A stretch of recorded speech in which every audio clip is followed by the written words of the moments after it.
In the shadows of India's partition, when millions fled for their lives, there was another story no one dared to tell.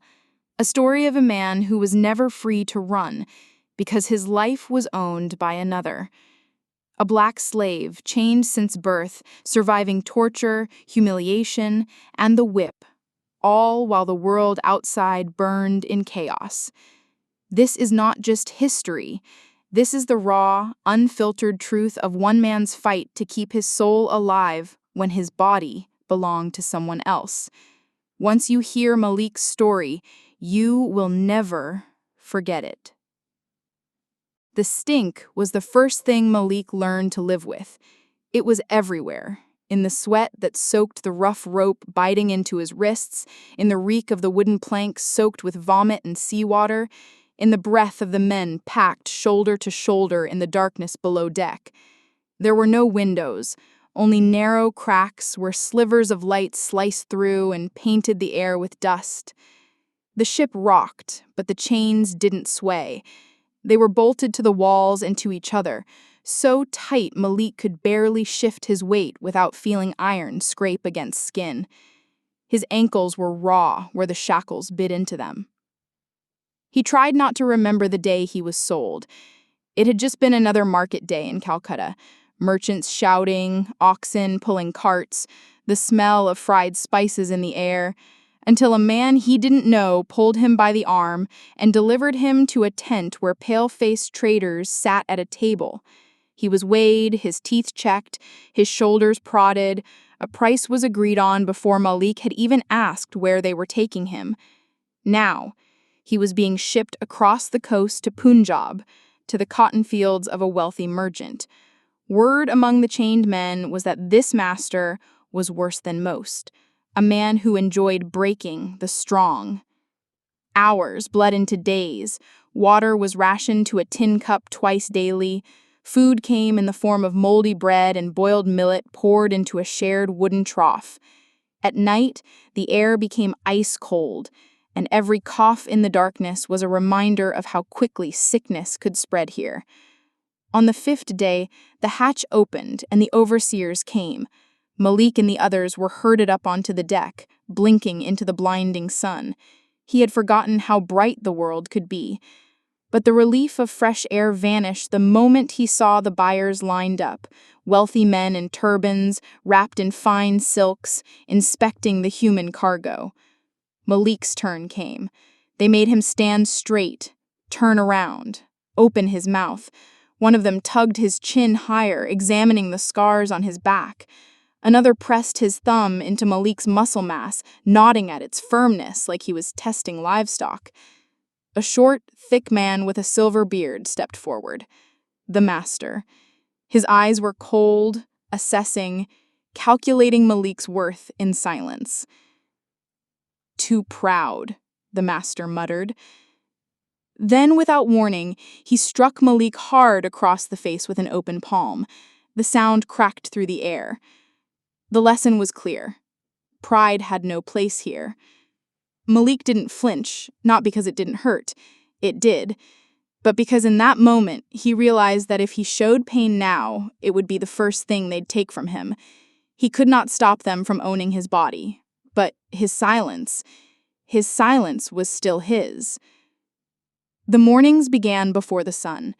Malik would wake to the sound of iron gates clanging open and the sharp, rhythmic crack of a whip slicing the air. Overseers shouted orders and clipped angry bursts, dragging the slowest men to their feet with kicks. The cold of dawn clung to the skin, but there was no time to shiver. They were marched into the fields, the soil still wet from the night's dew. The cotton plants stretched far beyond where the eye could see, endless rows that swallowed the horizon. Malik's job was to haul sacks from one end of the plantation to the other, each sack nearly as heavy as himself. The overseers paced like vultures, their eyes searching for weakness. One of them, a broad-shouldered man with a twisted smile, carried a whip that never stayed still. It dangled from his hand like a promise. He had seen it, open skin in a single strike. By mid-morning, the heat became a second form of punishment. Sweat stung his eyes, his hands bled where the coarse fibers of the sacks dug in. His back screamed in protest with every step, but the thought of slowing down was worse than the pain. The whip found the slow. Then the master came. He didn't need to shout like the overseers. His presence alone was enough to stop work for a moment. A silence broken only by the creak of leather boots on dirt. Malik felt the man's shadow fall across him. "Down," the master said. Malik hesitated. "I said down." He knelt in the dust. The master extended his boot, its leather polished to a shine. Malik knew the drill. Without water, without cloth, he was to clean the boot with his hands already covered in grime. The act was not about cleanliness. It was about reminding Malik and every other slave watching that they were beneath the dirt they knelt on. When the boot gleamed to the master's liking, he turned without another word and walked away, the overseers resuming their shouts. The work continued until the sun was high and the air thick enough to choke on. Malik's legs trembled under the weight of the sacks, but he never allowed himself to stumble. Not here, not in front of them. That night, lying on the hard ground of the slave quarters, Malik stared at the cracked ceiling above him. Every part of his body hurt, but worse than the pain was the knowledge that tomorrow it would all happen again, and the day after that, and the day after that.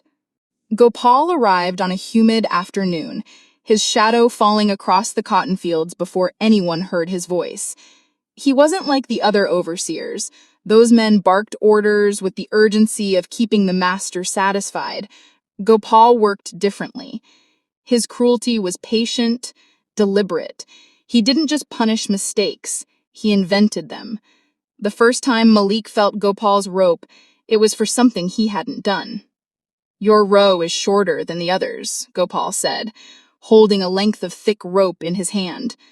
Malik glanced at the line of cotton plants he'd picked, the sacks already bulging. It was no shorter than anyone else's, but arguing was pointless. The rope looped around Malik's neck, not tight enough to choke, but firm enough that every pull from Gopal's hand reminded him who was in control. "Run," Gopal ordered.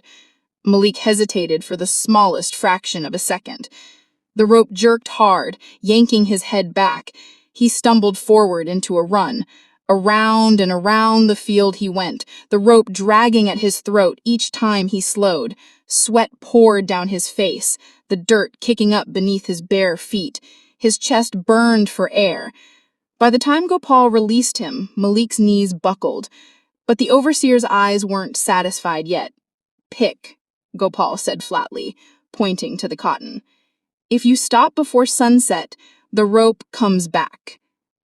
Word spread quickly among the other slaves. Gopal had found his favorite. The others watched in silence, too scared to speak, their eyes carrying an apology they couldn't voice. That night, Malik lay on the hard floor of the quarters, his neck raw where the rope had rubbed skin away. Hunger gnawed at him. He hadn't eaten since morning. A soft hand touched his shoulder. It was Asha, the elderly kitchen worker with a hunched back and eyes like deep wells. She placed a small bundle in his hand, a handful of soaked rice, barely enough to fill a palm. "Eat," she whispered, "before someone sees." Malik swallowed the rice slowly, each grain sticking to the inside of his mouth. It was the first act of kindness he had been shown since arriving. It didn't take away the pain, or the humiliation, or the taste of blood in his throat. But it reminded him that the master and Gopal hadn't taken everything. Not yet. Night in the quarters was the only time Malik could hear his own thoughts. The workday's noise faded into a heavy silence, broken only by coughs, the shifting of bodies on the dirt floor, and the restless scratching of rats in the walls. But that night, another sound threaded through the stillness, faint, almost imagined, drifting from the women's quarters across the yard. It was a melody. Malik froze. The tune curled into his ears like smoke, carrying him somewhere he hadn't dared to visit in years. His chest tightened. He knew that song. His mother used to hum it while she braided his hair as a boy. The words were in a language his tongue no longer knew, but the rise and fall of it was carved deep in his memory. He closed his eyes, and for a moment, the plantation dissolved. He was a child again, sitting by the fire in the dim corner of a mud-walled room, feeling the gentle tug of his mother's hands in his hair. She would whisper stories of a place far away, of red earth under bare feet, of rivers wide enough to swallow the sun, of a homeland she had never seen again after the ships came. The memory hurt more than the lash of a whip. When the song faded, Malik stayed still, clinging to the echo. That fragile thread of the past was all he had left of her.